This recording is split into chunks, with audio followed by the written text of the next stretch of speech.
Texas Rangers fight Comanche. Shovel Mountain 1870.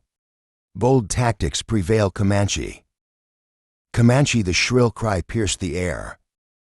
Signaling danger was closer than anyone had imagined. A lone man, naked, bloodied and frantic, came charging toward the Texas Rangers, screaming at the top of his lungs. Behind him, the furious pursuit of 100 Comanche warriors grew louder with every second. The Rangers were vastly outnumbered. But what happened next would turn the tide of the entire battle. How did they manage to defeat the relentless Comanche and reclaim the stolen horses? Stay tuned to discover how this intense clash unfolded. Subscribe to Native Legends and History Stories now. In the summer of 1870, Central Texas buzzed with tension.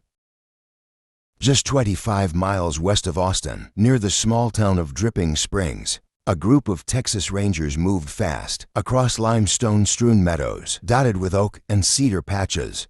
The blistering sun beat down on their backs, soaking their practical hill country outfits, tough jackets, wide-brimmed hats, and high boots. This was no leisurely ride. Numbering just over a dozen, about 25 men, they scanned the ground for tracks, their Colt revolvers and repeating rifles gleaming at their sides. Their target, a band of Comanche, roughly 125 strong, who'd been tearing through local ranches, stampeding cattle, slaughtering livestock, and making off with around 100 horses. Word of these raids had reached the Rangers fast, and now they hunted for any sign of their quarry. The Comanche weren't just any threat known. As the lords of the southern plains, they'd built an empire that once stretched across the Southwest, fueled by unmatched horsemanship and ruthless raids. By 1870, though, that empire was crumbling. The Medicine Lodge Treaty of 1867 had forced many onto reservations, and white settlers kept pushing into their lands. Yet here on the Texas frontier, they remained relentless. Even a few miles outside Austin, Comanche war parties struck with alarming regularity, a stark reminder that their decline didn't mean defeat. Not yet. Historians debate their numbers at this point, but 125 warriors fit the pattern of large, desperate raids as their way of life slipped away. For the settlers, every stolen horse was a blow to survival. For the Comanche, it was a lifeline. Leading the Rangers was Captain Rufus Perry, a grizzled veteran at 48 years old. Born in Alabama in 1822, he'd moved to Bastrop, Texas with his family in 1833. Perry cut his teeth in the Siege of Bayard in 1835 and rode with legends like Samuel Walker, Bigfoot Wallace Henry, and Ben McCulloch and Jack Hayes. Decades of fighting Comanche had sharpened his instincts, and now he squinted across the rugged terrain. His voice low but firm. "Keep your eyes sharp, boys," he said, reins tight in his hand. "They're close, I can feel it." Older than his men by a wide margin, Perry carried the weight of experience, his weathered face a map of every skirmish he'd survived. Among the riders was Frank Payne, a lanky kid from Austin barely out of his teens. Most of the group hovered around 22. But Payne stood out not just for his youth, but for his past. Back in 1866, at 12 or 13, he tangled with Comanche during a cattle hunt northwest of Austin. That brush with death hadn't scared him off. Earlier in 1870, he'd signed on with the Rangers, starting at Camp Saba Springs near present-day Coleman, Texas, before word of these raids pulled his unit south. Now he rode near Perry, his young eyes darting over the landscape, rifle ready for Payne. This wasn't just duty. It was personal. As the Rangers neared Shovel Mountain, a hulking rise about 6 miles south of what's now Marble Falls, the air shifted. A faint sound cut through the wind. A man's voice crying out in English. The words weren't clear, but the panic was. Perry raised a hand, signaling the group to slow. Horses snorted, hooves crunching limestone. Then from around a bend, a figure staggered into view. A white man stark naked running for his life. Comanche, Comanche! He yelled, his voice cracking as he stumbled toward them. Behind him, the distant whoops of warriors grew louder. A chilling promise of what was coming. This wasn't just another patrol. The Comanches' raids weren't random acts of violence. They were a defiant gasp from a culture, fighting to hold on the Rangers. Outnumbered and far from reinforcements, embodied the other side, a frontier government scrambling to impose order. Historians often frame these clashes as simple, good versus evil tales, but the reality was messier. The Comanche fought for survival, the Rangers for control. And as that naked man crashed into their ranks, both sides barreled toward a collision that would test every ounce of grit they had. For years before that fateful ride, near Shovel Mountain, Frank Payne was just a boy of 12 or 13. Tagging along with his father and a handful of local men from Austin. It was 1866, and they set out on a cow hunt, heading west and northwest of town to round up stray cattle. The land was a tangle of creek beds and canyons, a natural maze that swallowed herds whole. Dust kicked up under their horses' hooves as they rode, the sun high and unforgiving. This wasn't a safe errand. Even in 1866, Comanche raiding parties prowled just miles from Austin, their presence a constant thorn in the side of settlers, rebuilding after the Civil War. Texas was still a frontier and danger rode close. The group reached a limestone cliff, overlooking a stretch of meadows and a creek winding through the hill country. Payne's father reined in his horse, peering down the ridge line below. A small band of Comanche, maybe 10 or 15, sat in a loose circle, eating what looked like a hard-earned meal. Their horses grazed nearby, tethered to scrub. The men ducked back under cover, voices low as they debated. They couldn't let the Comanche slip away without a fight. It was a point of pride and a chance to strike back at the raiders who'd plagued their ranches. But Payne's father hesitated, glancing at his son Frank. Barely a teenager, had no gun, just a rope coiled on his saddle. "Stay put, Frank," he said, his tone sharp with worry. "Don't move until we're back." The men crept forward, rifles cocked, and then sprang their attack. Shots cracked through the air, and the Comanche scattered, leaping onto their horses and bolting down the creek bed. Hooves thundered, dust billowed, and shouts echoed off the canyon walls. Back at his spot, young Frank heard the chaos unfold. His fingers tightened on the reins, curiosity gnawing at him. He nudged his pony forward, guiding it up the ridge for a better look. He didn't plan to join the fray, just to see it, but as he crested the hill, a riderless horse burst from the fight below, wild-eyed and charging straight at him. Frank's pony reared, then bolted, racing not back to safety, but toward the fleeing Comanche. Payne's father spun around, catching sight of his son tearing past. "Hold up, Frank! Hold up!" he yelled, voice hoarse over the din. Frank yanked at the reins, but the bit was useless. The pony had it clenched in its teeth.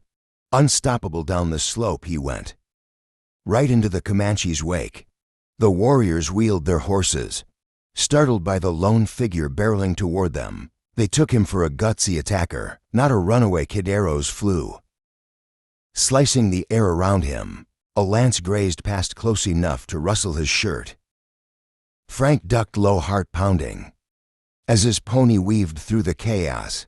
Then a sharp snap, something, maybe an arrow or a bullet, severed his bridle rein. The pony surged faster, free of control, and broke clear of the pack. Payne's father spurred his horse hard, firing at the Comanche closing in. He cut through their line, scattering the last few as Frank's pony slowed.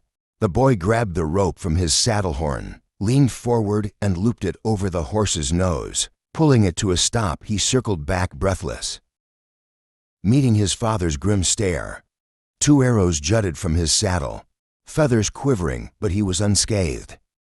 The elder Payne holstered his gun, chest heaving, and said nothing, just nodded once, relief buried under a mask of sternness. That day stuck with Frank. Historians might call it reckless luck, but it was more than that. At 12 or 13, he'd faced death and come out grinning. A taste of the frontier's raw edge that would pull him to the Rangers. Years later, the Comanche, too, showed their mettle, quick to fight, even against a boy they mistook for a threat. This wasn't just a skirmish. It was a glimpse of two worlds clashing. The settlers saw the Comanche as marauders, but those warriors were clinging to a way of life. Already under siege by 1866, their numbers were thinning, their raids a desperate bid to hold power. Frank's brush with them wasn't heroism or folly. It was a boy caught in history's brutal churn, a spark that would light his path to 1870. By early 1870, that spark had ignited. Frank Payne, now a wiry young man in his late teens, signed on with the Texas Rangers.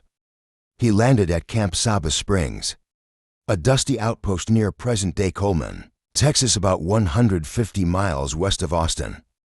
The camp was a staging ground for Rangers, keeping watch over the western frontier, a region still raw from Comanche raids and lawlessness. Payne settled in, learning the ropes alongside hardened veterans. But he didn't stay long. Word came fast. Raiding parties were hitting ranches near dripping springs, stealing horses and leaving chaos in their wake. The company packed up and headed south, cutting through the rugged hill country toward the trouble. Their path took them near Shovel Mountain, a broad rise 6 miles south of what's now Marble Falls. In Burney County, the Rangers, about 25 strong, rode in tight formation. Their outfits practical for the terrain, sturdy jackets, wide hats, and boots built for rough ground. Colt revolvers hung at their hips and repeating rifles, likely Winchester Model 1866s, rested across their saddles. These weren't just tools, they were lifelines, offering firepower that could outmatch the Comanche's older muskets, and Bow's Captain Rufus Perry led the way, his sharp eyes scanning the base of the mountain as they rounded its edge. The air was thick with heat, horses snorting as they picked through rocky soil. Then a sound broke the rhythm of hooves, a man's voice, faint at first, crying out in English the words didn't carry. But the desperation did. Perry's hand shot up. Halting, the group riders stiffened. Ears straining, the voice grew louder, edged with panic, as they nudged their horses forward around a bend. Suddenly a figure stumbled into view. A white man, stark naked, his pale skin glaring against the brown earth. His eyes bulged wide with terror, and dried spit crusted his lips. He lurched toward them, arms flailing as if every step might be his last.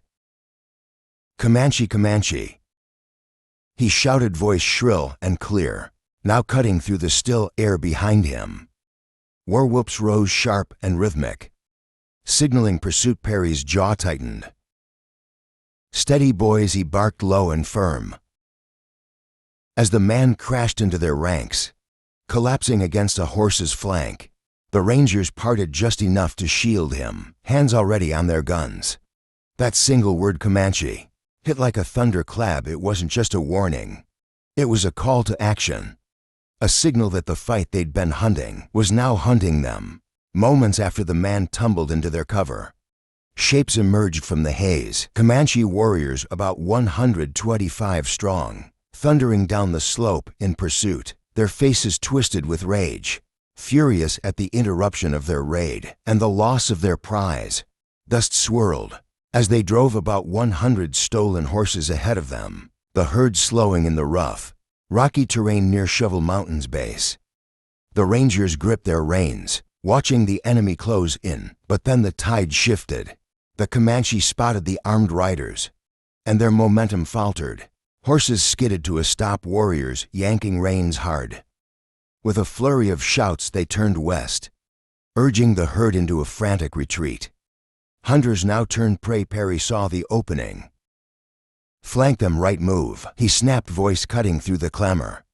The Rangers veered sharply, sticking close to the brush for cover. They wove through scrub and cedar, hooves pounding until they neared the struggling herd.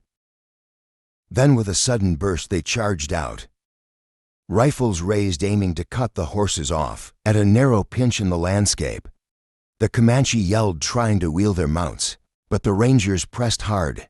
They split the herd from its captors, driving the animals south, toward the foot of Shovel Mountain. Horses whinnied, kicking up clouds of dirt. As they funneled into the tight space, 3 Rangers peeled off, ropes in hand to hold the herd in place. The rest tightened their circle, boxing the horses against the mountain slope. The maneuver was slick, born from Perry's years of frontier scraps. The Comanche scattered in the chaos of chasing. The settler hadn't expected this bold strike. Their 100-head prize, likely nabbed from ranches near Dripping Springs, slipped from their grasp. The Rangers knew a fight was coming. The warriors' numbers dwarfed theirs, and the air rang with their loud, defiant cries, a tactic to unnerve foes. But the herd was theirs now. A hard-won gain, in a split-second gamble across the field. The Comanche regrouped in plain sight. About 125 warriors, as best the Rangers could count, gathered on a rise, shedding blankets and gear. They piled their belongings on the ground, stripping down for battle, movements quick and deliberate. The Rangers, 28 strong, minus the 3 guarding the horses behind the mountain, watched from below. Perry led his men forward, swinging off their saddles in a ravine lined with post oaks. They tied their horses to low branches, hands moving fast to cram cartridges into their Winchester magazines. Rifles clicked as they loaded, eyes locked on the Comanche massing for a charge. The first attack came hard. The warriors spurred their ponies forward, aiming to overrun the ravine, but veered at the last second. Bullets erupted from the Rangers' line, a rapid hail from the Winchesters' repeating barrels. The Comanche faltered, horses rearing as riders fell. They pulled back, retreating to their starting point, leaving the ground scarred with hoof prints. A second push followed. 3 warriors broke off. Racing toward the herd, they galloped low, aiming to slip past, but rode straight into the Rangers' sights. Shots rang out sharp and close. The trio fought fiercely, lances flashing, until the Winchester fire drove them off, their efforts snuffed out in moments. The Comanche's weapons told their story, muzzle-loading guns slow to reload, bows with arrows that could pierce at 100 yards, lances for close kills against the Winchesters, capable of 15 rounds without pause. They struggled. Perry stood firm, barking orders over the gunfire. "Hold the line, damn it," he yelled, voice steady as he paced the ravine, keeping his men tight. His decades of Indian fighting shone through, turning raw recruits like Frank Payne into a disciplined unit. The Rangers' firepower overwhelmed, but the Comanche didn't break easily. Fallen warriors littered the field, and their comrades rode out, bold as ever. They leaned from saddles, grabbing the dead by their long hair, dragging them back to cover under a storm of bullets. The third charge hit hardest.